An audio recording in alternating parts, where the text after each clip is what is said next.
Hello friends, आज हम सभी संख्या के बारे में अध्ययन करेंगे। संख्या। आज हम सभी जानेंगे कि संख्या क्या होती है या संख्या किसे कहते हैं।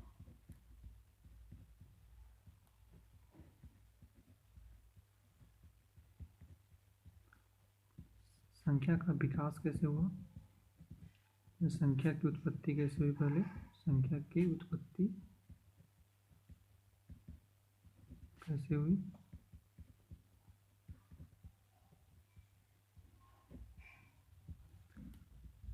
संख्या का विकास क्या हुई, कैसे हुआ, संख्या का विकास कैसे हुआ।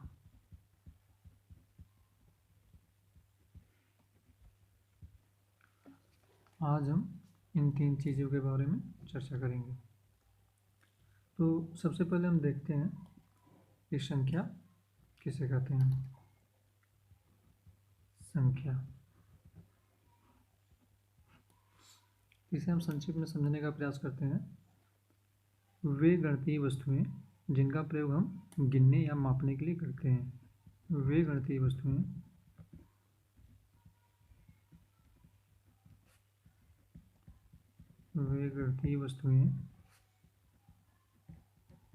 जिनका प्रयोग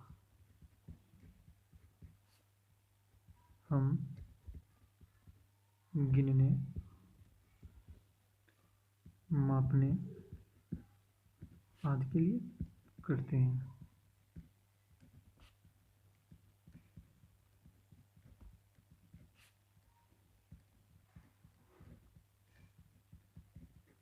उदाहरण के स्वरूप हम इस समय किन संख्याओं का उपयोग करते हैं। किसी चीज़ को गिनना रहता है तो 1, 2, 3, 4।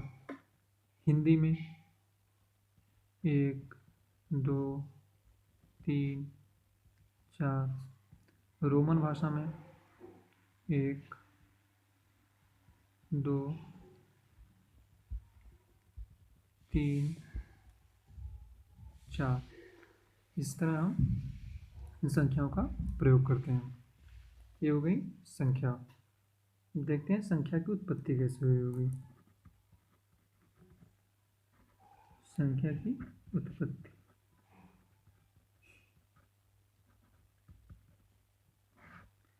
संख्या की उत्पत्ति प्रारंभ में तभी हुई होगी जब हमें किसी वस्तुओं को गिनने की आवश्यकता हुई होगी। जैसे जब मनुष्य प्राचीन काल में समूह बना के रहने लगा होगा तो उसे अपने समूह के सदस्यों की गिनने की आवश्यकता हुई होगी, तो उसे संख्याओं की आवश्यकता हुई होगी। तो समूह के लोगों को गिनने के लिए,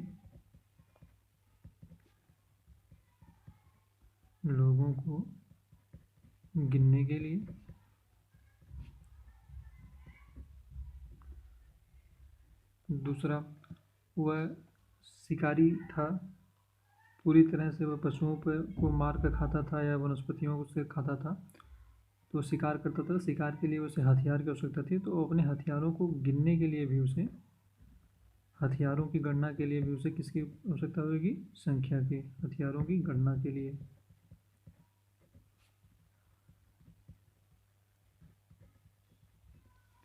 फिर धीरे धीरे जो मनुष्य कृषक हुआ, पशुओं को पालना शुरू किया, तो उसे अपने मवेशियों की गणना के लिए भी संख्या की आवश्यकता हुई होगी।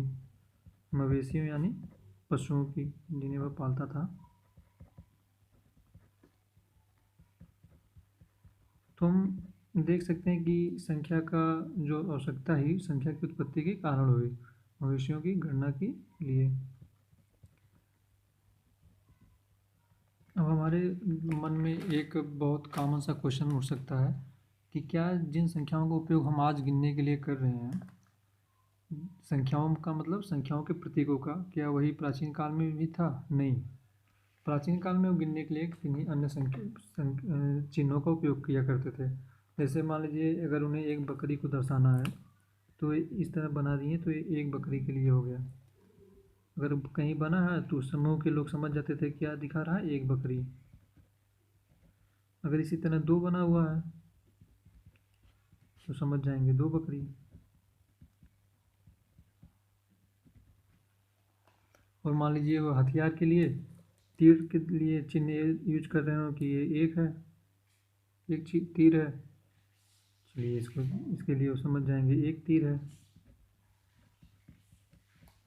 और जब इस तरह हो जाएगा तो दो तीर के लिए समझ जाएंगे दो तीर। इस तरह धीरे धीरे उस संख्या की उत्पत्ति हुई, उस संख्या का विकास होना शुरू हुआ, संख्याओं के लिए चिन्हों का प्रयोग करना शुरू किए। और संख्याओं के लिए जिन चिन्हों का प्रयोग किया जाता है उन्हें हम क्या कहते हैं, संख्यांक कहते हैं। संख्यांक।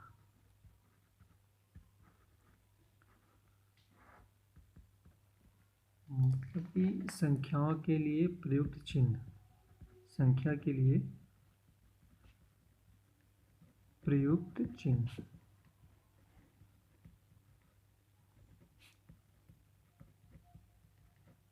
संख्यांक कहलाते हैं। जैसे इस समय एक संख्यांक है जो कि एक को प्रदर्शित करता है, दो एक संख्यांक है जो दो को प्रदर्शित करता है। अब हम देखते हैं कि संख्या का विकास। संख्या का विकास।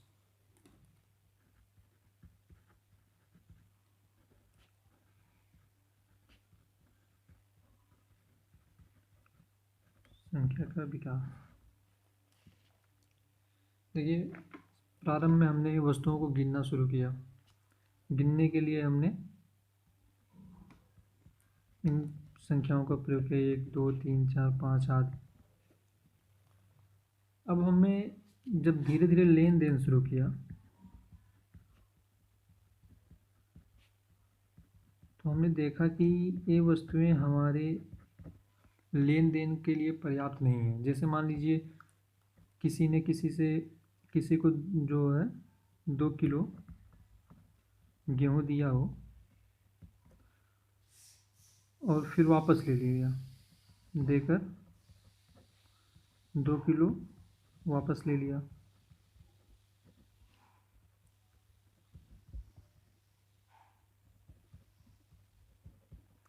तो यहाँ पे दो में से दो जाने पर कोई ऐसा प्रतीक नहीं था इन संख्याओं में जो इसको दर्शा सके। तो उसके लिए हमें आवश्यकता हुई जीरो की। तो आज हम जीरो का उपयोग करते हैं इस प्रतीक का, जिसका मतलब होता है कुछ नहीं।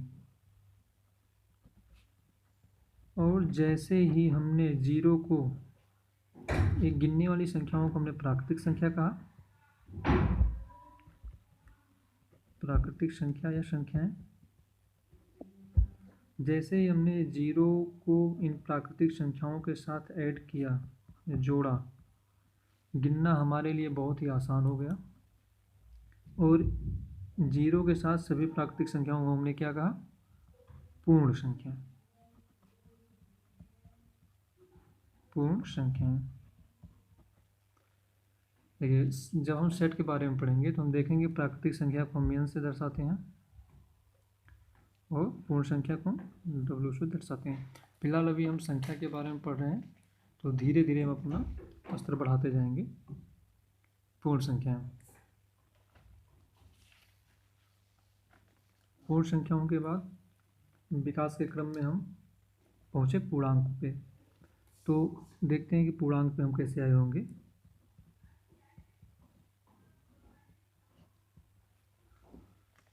मान लीजिए आपने किसी को 10 रुपये दिया, 10 रुपये देकर उससे 15 वापस ले लिया।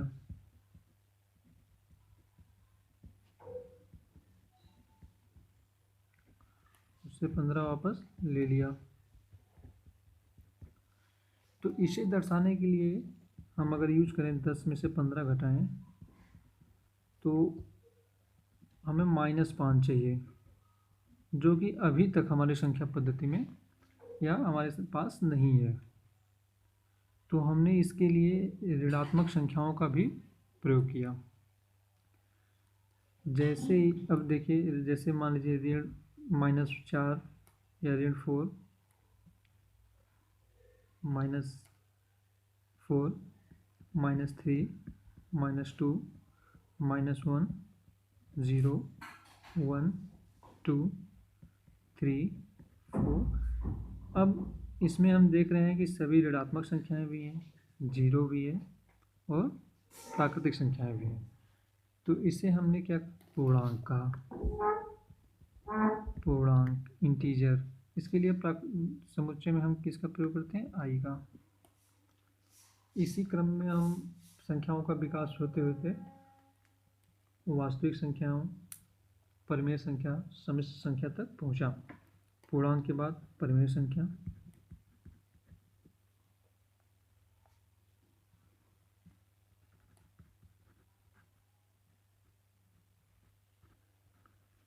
परिमेय संख्या,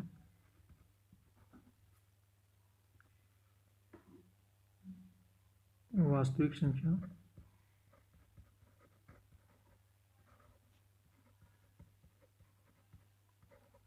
और सम्मिश्र संख्या।